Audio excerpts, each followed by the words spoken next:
Sometimes the most dangerous moments in life come disguised as harmless fun. Lieutenant Commander James Mitchell thought he was just having a laugh with his fellow naval officers during shore leave in London. 7 minutes of juvenile humor aimed at the stoic royal guards outside Buckingham Palace seemed like innocent entertainment after months at sea. But those 7 minutes would shatter everything he had worked for in his 15-year military career, destroy relationships he cherished, and force him to confront the true meaning of honor, respect, and redemption. What started as a few jokes and mock salutes would spiral into an international incident, a court-martial hearing, and a journey that would test not just his career, but his very soul. This is the true story of how 7 minutes of poor judgment changed one man's life forever, and how sometimes our greatest failures become the foundation for our most important victories. Lieutenant Commander James Mitchell stepped off HMS Defender onto the Portsmouth dock with the kind of relief that only comes after 3 months at sea. The crisp October air filled his lungs as he stretched muscles cramped from countless hours in the ship's narrow corridors. Behind him, his fellow officers emerged from the destroyer, their faces showing the same mixture of exhaustion and excitement that marked the end of a successful North Atlantic patrol. James had served in the Royal Navy for 15 years, working his way up from a young midshipman fresh out of Dartmouth to his current position as the ship's executive officer. At 37, he was considered one of the rising stars in the service, with commendations for his work in counter-piracy operations and NATO exercises. His record was spotless, his reputation solid, and his future bright. The 3-month deployment had been particularly challenging.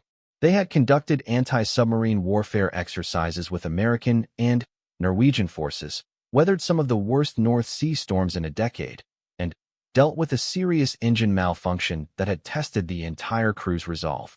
James had barely slept during the final 2 weeks as they nursed the damaged vessel back to port. Now, with 72 hours of shore leave ahead of them, James and his closest friends among the officer corps had planned a weekend in London. Lieutenant Sarah Chun, the ship's communications officer, had booked rooms at a hotel near Covent Garden. Lieutenant Tom Bradley, who handled navigation, had already made reservations at 3 different restaurants he had been dreaming about during their weeks of naval rations. And Lieutenant Mark Stevens, their youngest officer fresh from his first deployment, was practically vibrating with excitement at the prospect of seeing his girlfriend after 3 months apart. The train journey to London passed quickly as the 4 friends caught up on personal news, shared stories from their deployment, and planned their weekend activities. James found himself relaxing for the first time in months. The constant pressure of command, the responsibility for the ship and crew, the endless stream of decisions and reports, all of it seemed to meld away as the English countryside rolled past their windows.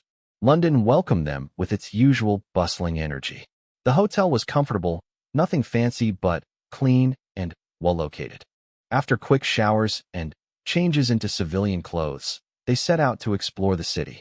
The feeling of solid ground beneath their feet, the absence of the ship's constant motion, the simple pleasure of choosing where to go and what to do. These small freedoms felt magnificent after months of structured military routine. Their first stop was a traditional pub near the Thames, where they ordered fish and chips and proper English beer. The conversation flowed easily, covering everything from football scores they had missed to movies they wanted to see. James felt a deep sense of contentment watching his friends enjoy themselves. These people had become like family to him over the years, bound together by shared challenges and mutual trust that only comes from serving together. As the afternoon wore on, they decided to do some tourist activities. Sarah wanted to visit the National Gallery, while Tom insisted on seeing the London Eye.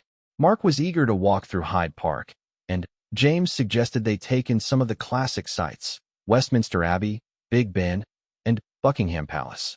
The palace drew them like a magnet. Despite being career military officers, there was something fascinating about seeing the ceremonial heart of their country's traditions.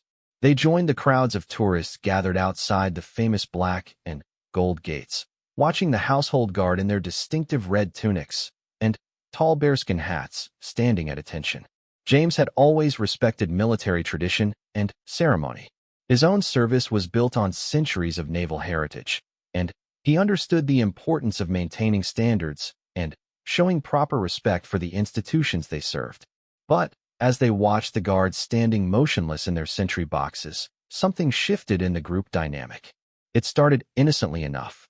Tom made a comment about how uncomfortable those heavy uniforms must be in the warm afternoon sun. Sarah mentioned that she had heard the guards were not allowed to move or speak no matter what happened around them. Mark wondered aloud what would happen if someone tried to make them laugh.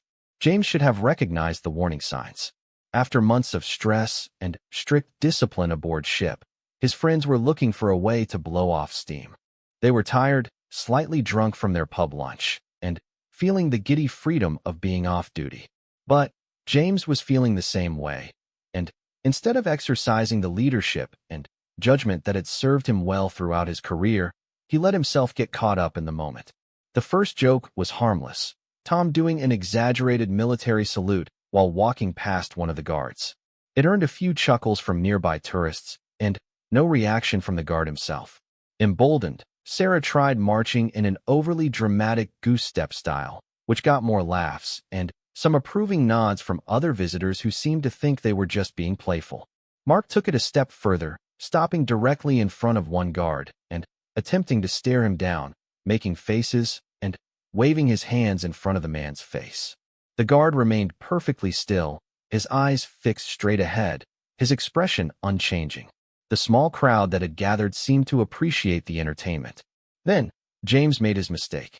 Caught up in the laughter and the infectious energy of his friends, he decided to add his own contribution to the performance.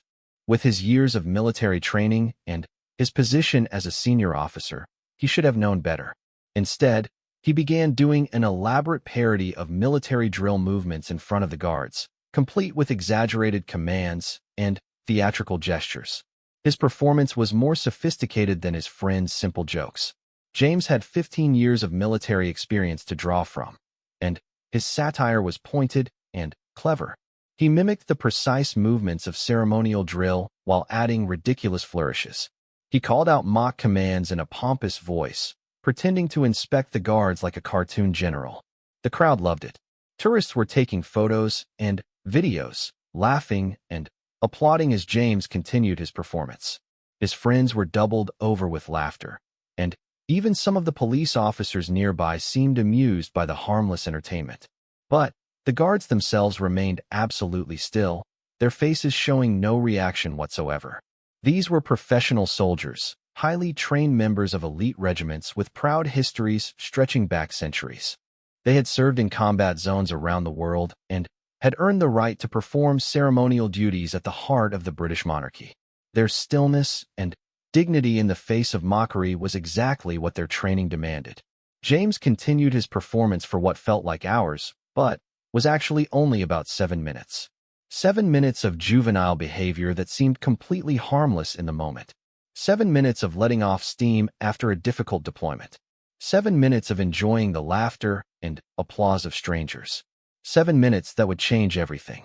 As his performance wound down and the crowd began to disperse, James felt pleased with himself. He had entertained his friends, brought some joy to the tourists around them, and released some of the tension that had been building up over their long deployment. The guards had shown admirable professionalism by maintaining their posts, and no harm had been done to anyone. He had no idea that several of the tourists filming his performance were military personnel themselves, including a senior officer from the Ministry of Defense who had recognized James from previous military functions.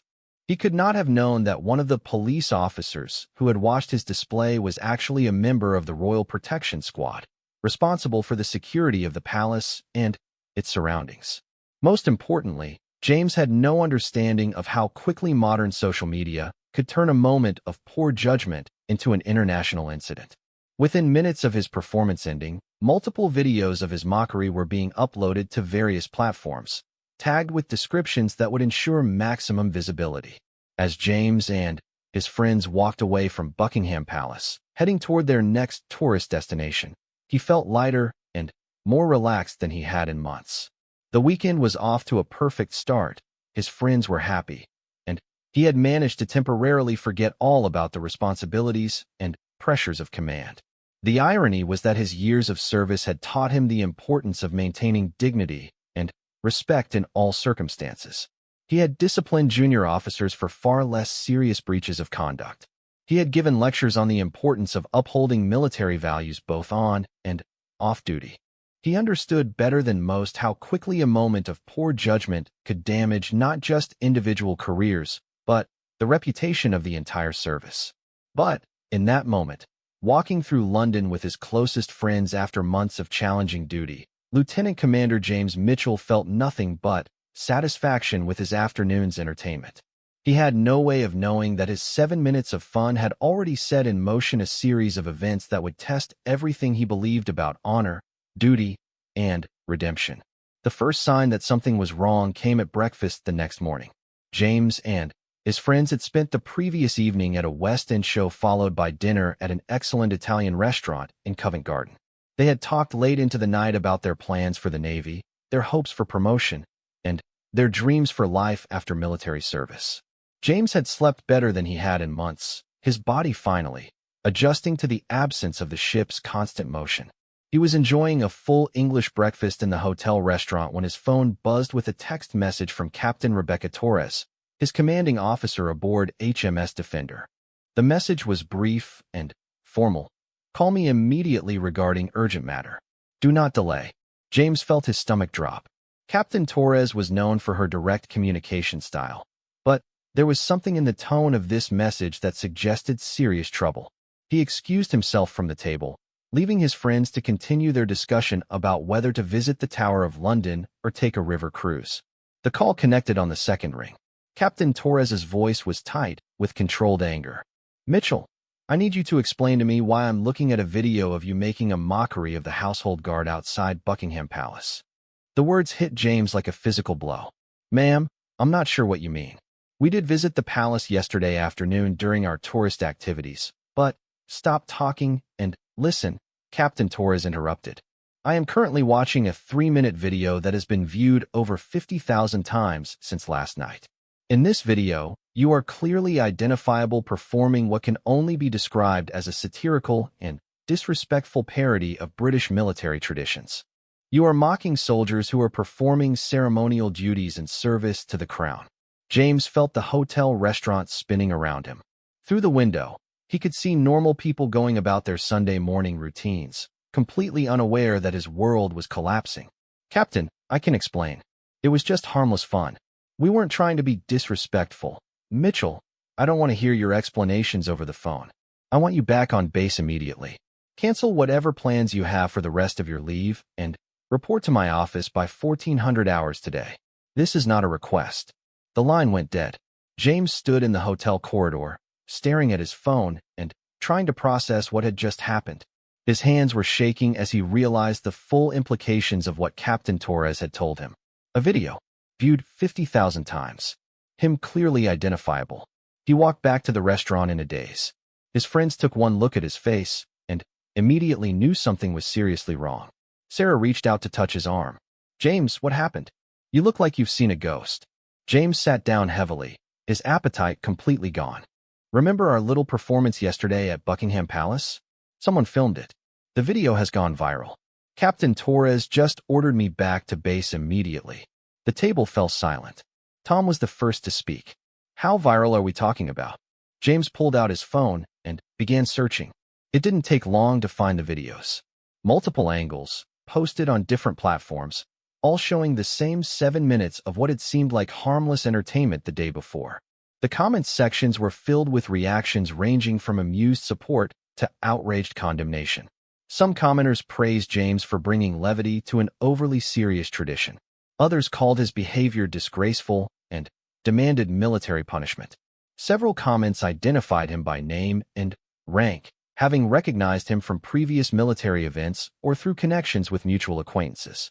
But the worst part was seeing how his performance looked through the lens of a camera, removed from the context of the moment and the atmosphere of shared enjoyment.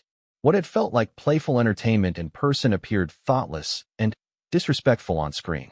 The dignity and professionalism of the guards was thrown into sharp relief against his theatrical mockery. Mark, who had been the most enthusiastic participant in their palace antics, looked pale. James, I'm so sorry. This is my fault for starting the whole thing. If I hadn't begun making faces at the guard. No, James said firmly.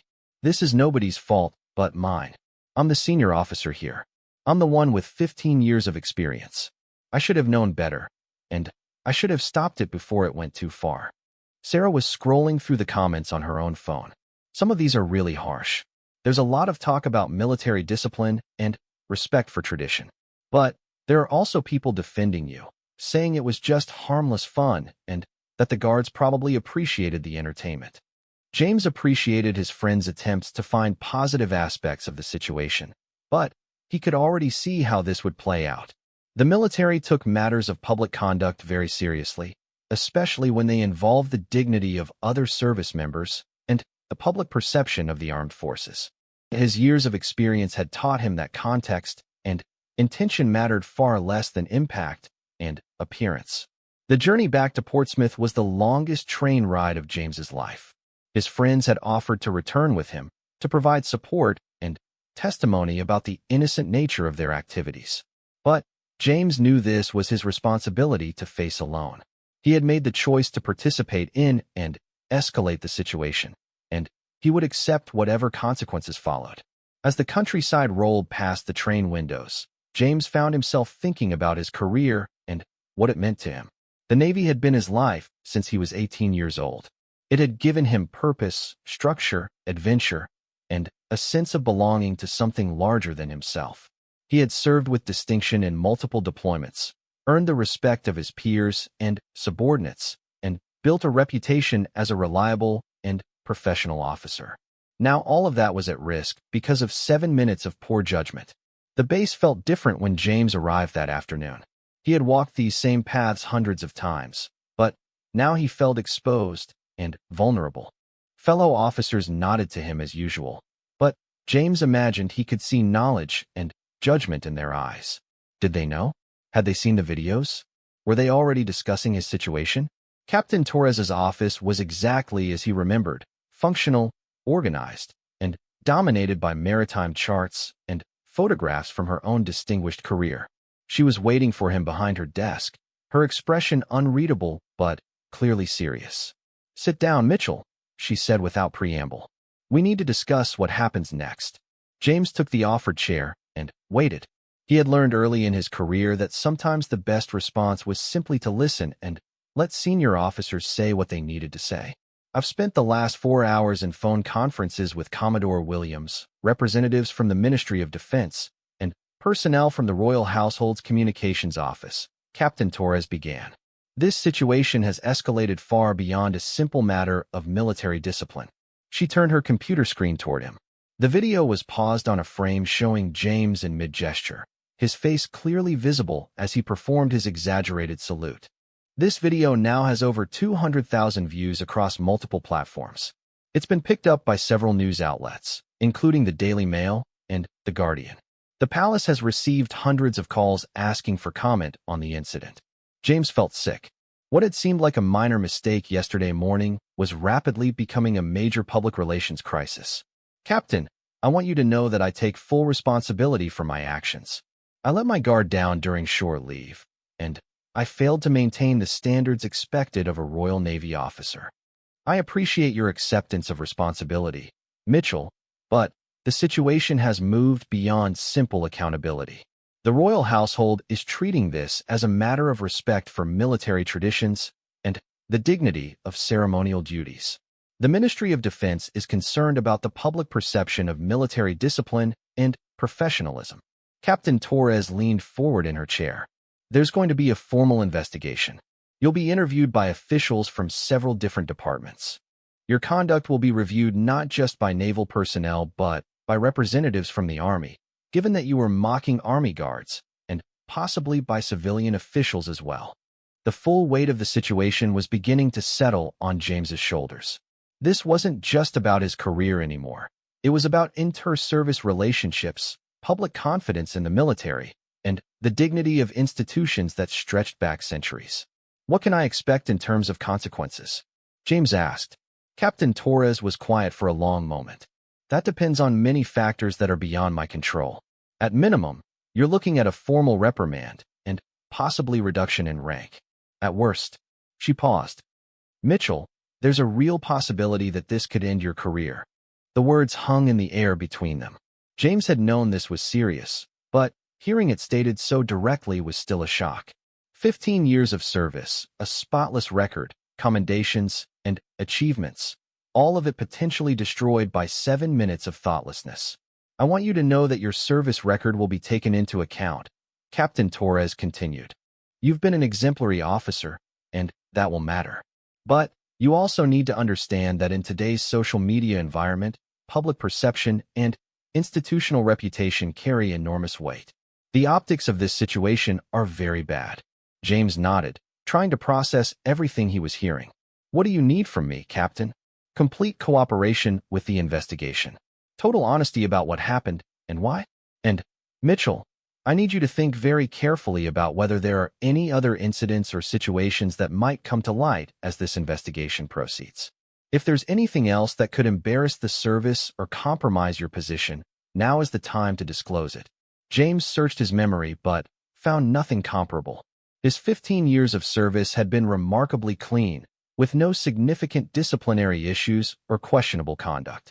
This incident stood out precisely because it was so uncharacteristic of his usual behavior. I can't think of anything, Captain.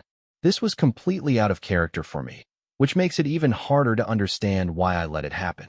Captain Torres's expression softened slightly. Mitchell, you're a good officer who made a bad decision. Unfortunately, in our current environment, the consequences of bad decisions can be disproportionate to the original error in judgment. We'll get through this, but it's going to be a difficult process. As James left the captain's office, he felt as if he was walking through a nightmare. Everything familiar seemed strange and threatening. His comfortable routine, his secure position, his clear path forward, all of it had been shattered by a few minutes of irresponsible behavior. The next few days would bring a series of interviews, meetings, and reviews that would dissect every aspect of his conduct and character. His friends, his family, his colleagues, everyone would eventually learn about his situation and form their own judgments about his actions and their consequences. But perhaps most challenging of all would be facing himself in the mirror each morning, knowing that he had betrayed the very values and standards that had defined his adult life. The man who had lectured junior officers about proper conduct had become an object lesson in how quickly professionalism could be compromised. James spent that evening in his quarters, staring at the ceiling and wondering how he would rebuild from this moment. The investigation would determine his official fate, but the personal reckoning was just beginning. The formal investigation began 3 days later in a sterile conference room at the Admiralty Building in London. James had never been in this particular room before, but its atmosphere of official gravity was unmistakable. A long polished table dominated the space, surrounded by chairs that would soon be occupied by representatives from multiple branches of the military and government. James arrived early, wearing his dress uniform with all ribbons and decorations properly displayed. He had spent considerable time that morning ensuring every detail was perfect, knowing that his appearance and bearing would be scrutinized as carefully as his words. The irony was not lost on him that he was now demonstrating the very military precision and attention to protocol that he had mocked just days earlier.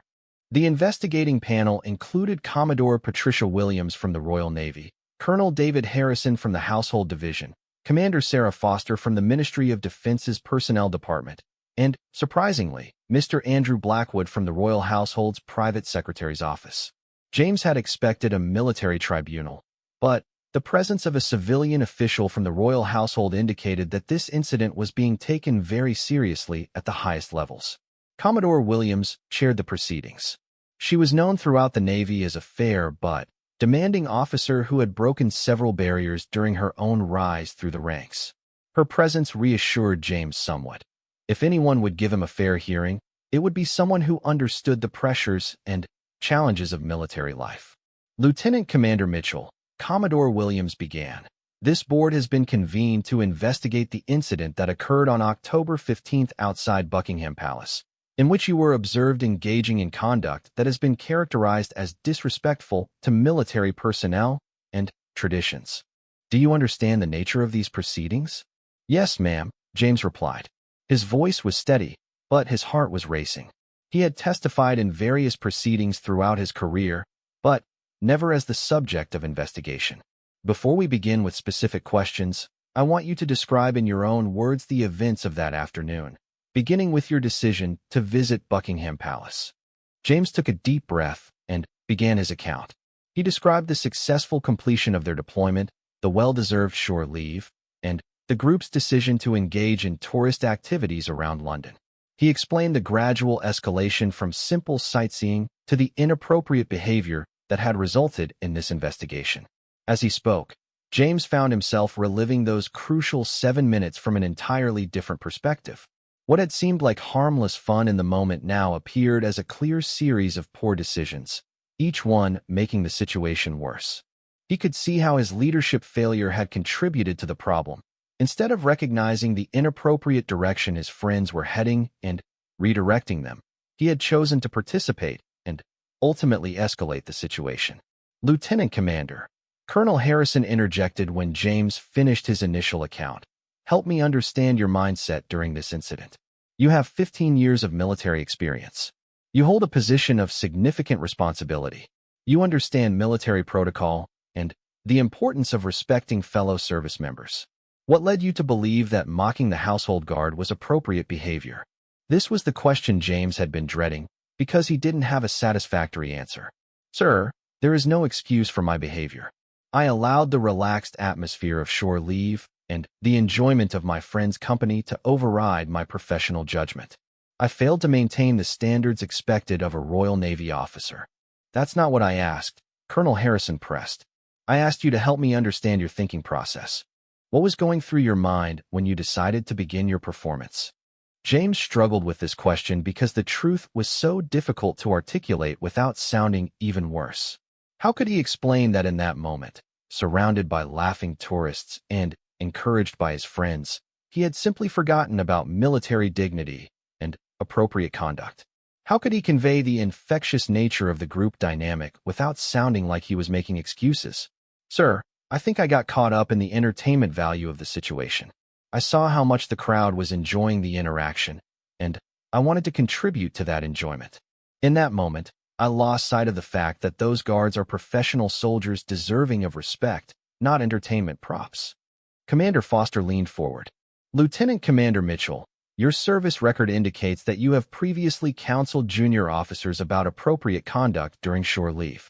You have given presentations on maintaining military bearing in public settings. How do you reconcile that with your own behavior in this incident? This question cut particularly deep because it highlighted the hypocrisy of his actions. Ma'am, there is no reconciliation possible. I failed to follow the same standards I have expected from others. I violated the trust placed in me as a senior officer and set a terrible example for any junior personnel who might observe my conduct. The questioning continued for nearly 2 hours, covering every aspect of the incident and James's thought process. The panel members were professional but thorough, clearly determined to understand not just what had happened but why it had happened and what it revealed about James's character and judgment.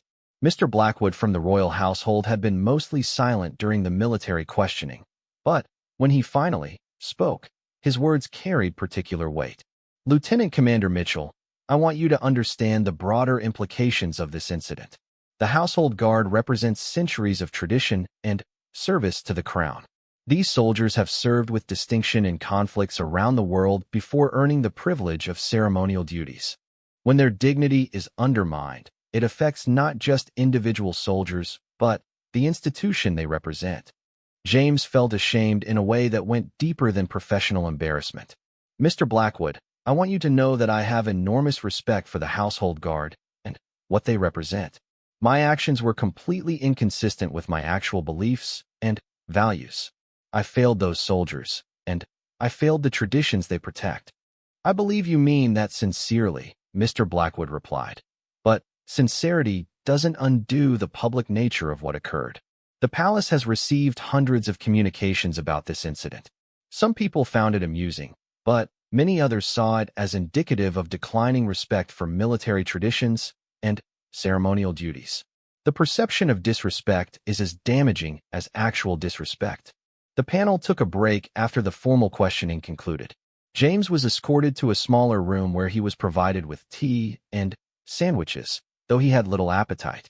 He used the time to reflect on how the morning had progressed and to prepare himself for whatever came next.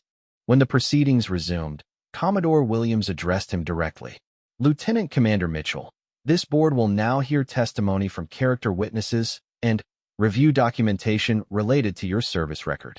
You are welcome to remain for these proceedings, or you may prefer to wait elsewhere while we complete our deliberations. James chose to stay. He wanted to hear what his colleagues and friends would say about his character and service.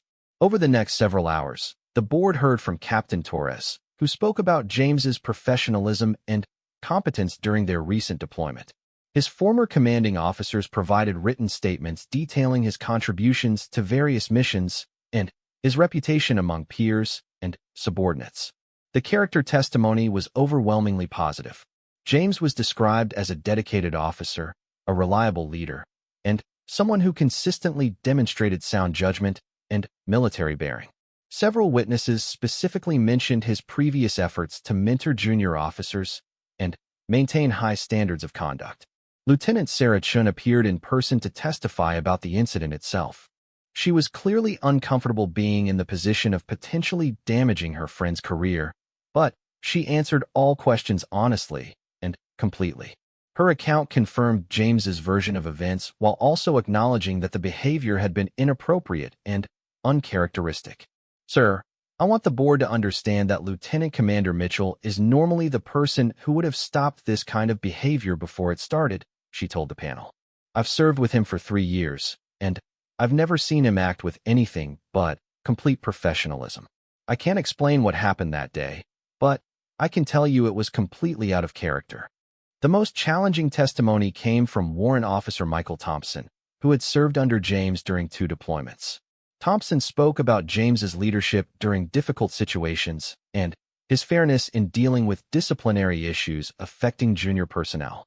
Lieutenant Commander Mitchell always told us that our actions reflected on the entire service, not just ourselves, Thompson testified. He held us to high standards and expected us to represent the Navy properly, whether we were on duty or off. I was shocked when I heard about what happened at the palace because it was exactly the kind of behavior he would have criticized in someone else. This testimony was particularly damaging because it highlighted the contradiction between James's expectations for others and his own conduct. The board members asked several follow-up questions about how James's junior personnel might react to learning about his behavior. As the day wore on, James began to understand the full complexity of his situation. This wasn't just about punishing one officer for a moment of poor judgment. It was about maintaining the integrity of military discipline and ensuring that senior officers were held to the same standards they enforced on others. The investigation revealed several aggravating factors that James hadn't fully considered. Multiple videos of the incident had been viewed hundreds of thousands of times across various social media platforms. Several news outlets had picked up the story, with some framing it as an example of declining military discipline and others defending it as harmless entertainment. The palace had been forced to respond to media inquiries, which had elevated the incident from a personal matter to a public relations issue. Perhaps most concerning were the reactions from junior military personnel who had seen the videos. Some had expressed disappointment that a senior officer would engage in such behavior. Others had questioned whether similar conduct would be acceptable for them during their own shore leave. The incident had created confusion about standards and expectations throughout the service. When the formal proceedings concluded for the day, Commodore Williams informed James that the board would need additional time to review all testimony and evidence before reaching their conclusions. He was instructed to remain available for possible additional questioning and to refrain from any public comments about the incident or the investigation. Walking out of the Admiralty building that evening, James felt emotionally drained but also strangely relieved. The investigation had been thorough and fair, even if the questions had been difficult. He had been able to express his remorse and accept responsibility for his actions.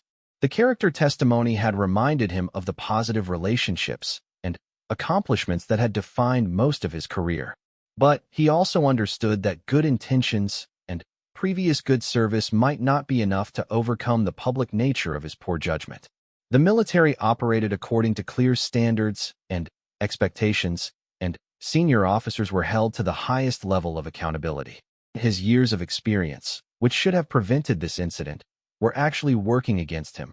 He should have known better, and there was no excuse for his failure to maintain appropriate standards.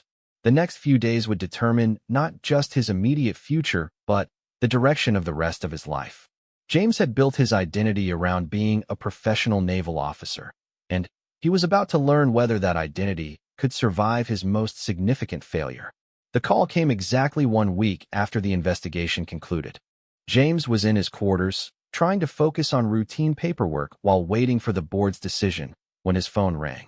Commodore Williams's voice was formal but not unkind as she summoned him to receive the findings of the disciplinary board. The walk across the base felt like the longest journey of James's life. The autumn morning was crisp and clear, with the kind of sharp sunlight that made everything appear unnaturally vivid. Other personnel went about their duties with the familiar efficiency of military routine, but James felt completely disconnected from the normal rhythms of base life. He was about to learn whether he still had a place in the world that had been his home for 15 years. Commodore Williams was waiting in her office with a formal document folder on her desk. Her expression was carefully neutral, giving James no indication of what to expect. She gestured for him to sit and opened the folder with deliberate precision. Lieutenant Commander Mitchell, the disciplinary board has completed its review of the incident that occurred on October 15th and the subsequent investigation. I am here to inform you of our findings and the consequences that will result from your actions. James sat absolutely still, his hands folded in his lap, trying to project the military bearing and composure that had failed him so catastrophically at Buckingham Palace. Whatever came next, he was determined to receive it with dignity. The board found that your conduct on the afternoon in question was unbecoming of an officer in Her Majesty's Royal Navy. Your behavior showed disrespect for fellow service members, undermined military traditions, and damaged the public perception of military professionalism. These actions violated multiple aspects of the code of conduct expected of senior officers. Each word felt like a physical blow. James had known this was coming, but hearing his failures catalogued in such official language made them feel more real and permanent. However, Commodore Williams continued.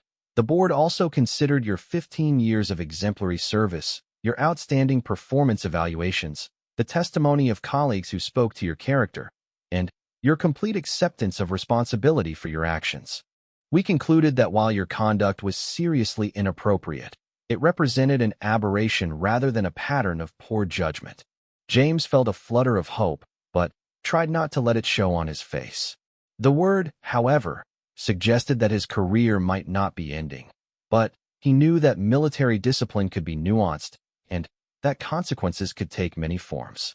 The board's decision is as follows. Commodore Williams read from the official document. You will receive a formal reprimand that will become part of your permanent service record. You will be reduced in rank from lieutenant commander to lieutenant, effective immediately. You will forfeit 2 months' pay and allowances.